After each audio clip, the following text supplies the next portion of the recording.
এই দুনিয়ার পুরো জীবনটা এটা হচ্ছে লালসাময় একটা জীবন, লোভ, মরিচিকা, মায়াজাল। এই মায়াজালে আমরা আটকে আছি, ফলে মৃত্যুর কথা আমরা ভুলে গিয়েছি। পাগলের মতো ছুটছি, আরো টাকা লাগবে, আরো খ্যাতি লাগবে, আরো যশ লাগবে, আরো দাপট লাগবে। আমার এত টাকা দিয়ে কি হবে? এত সম্পদ দিয়ে কি হবে? এত ব্যস্ততা দিয়ে কি হবে তোমার? স্টপ, থামুন, অনেক হয়েছে। আম্মা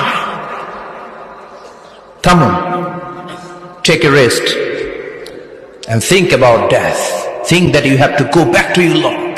একটু বসেন না, একটু ভাবেন যে আমাকে চলে যেতে হবে, চলে যেতে হবে। এই কোলাহল, এই ব্যস্ততা, এগুলো থাকবে, থাকবো না আমি। সাইয়েদনা ওমর ফারুক বলেছেন, মুতু ক্বাবলা আন তামুতু, মরার আগে একবার মরো।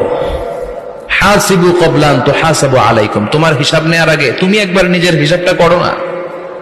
কাগজ বের করে একটু লিখো না কি কি ভালো কাজ করছিলা, যেগুলো দিয়ে নাজাতের ওয়াসিলা হতে পারে। 1 2 3, আর কি কি আকাম কুকাম করছো দেখো না।